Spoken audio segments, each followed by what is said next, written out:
आज सकाळ उठी सब काम सारी ए सुंदर तेल जारटी रे तेल पकई चिक्की चिक्की बैगण भजा को भाजी देइथिली। ता संग को बनेइथिली रोटी आ सोयाबीन आलू रो तरकारी। आ समस्त सांग होई बसी पड़लो ब्रेकफास्ट करिवा पई। सांग माने ब्रेकफास्ट रे आज आपण माने कोन खाइछथि कमेंट रे निश्चय जणेबे। मो एया जानिबा पई चाहूची कि सकाळ मो भली को माने पखाळ खांती हेले रोटी को खाली बाध्यबाधकता रे खाइबा कथा। ब्रेकफास्ट करि सारी आमे माने आज बाहरी गलो सुडुल स्कूल को काहे कि ना ता स्कूल ले आज पेरेंट्स टीचर मीटिंग थिला। भितरे हमर मीटिंग चलथिला बेले बाहर ए पिला मानकर चलथिला मीटिंग। आउ बिचरा ठेकुआटू आज माने एते खाइबा को देइचंती जे ता पेटटा खराब हे जइथिबो। संध्या रे सजबाज ही पुणी बाहरी गलु टिके शॉपिंग रे काहे कि ना आगु को नुवा वर्ष आसुची। आउ नुवा वर्ष टाइम रे समस्त जुआडे हेले बुलिबा को जांती। आउ बुला बुली पई नुवा ड्रेस टिके न हेले हबो कि आउ त मॉल ले पहुंचला परे सुडुल तार आज यूजुअल गाड़ी चलेबारे लागि पड़ला। आउ ता परे आमे माने किछिटा शॉपिंग करी फेरी आसिलो घर को फेरिला परे मो पतिदेव को जाई कहिली सुनो ना 5000 टंका दबो माने मेकअप जिंस ऑर्डर करथांदी।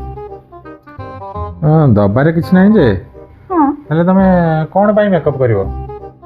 अरे मुझे सुंदर लागिबी। ता माने तमे सुंदर नुह? मु सुंदर हेले मेकअप कले आउ टिके बेसी सुंदर लागिबी। ओहो ता माने तमे मेकअप होबा परे जति सुंदर लागिबो पूर्वरु सेति नुह? ना ना तमे कोन कहय को चाहछो ताले? मु कहय जाउं जे तमे त पूरा सुंदर हेले मेकअप कहीं करिवो? मु तो एकता कबे भाबी नथिली। एटा तो ठीक कथा। मु तो ऑलरेडी इतने सुंदर मेकअप मोर कोन हबो? पैसा दबा दरकार नै मु ऑर्डर भी करबिनी। नो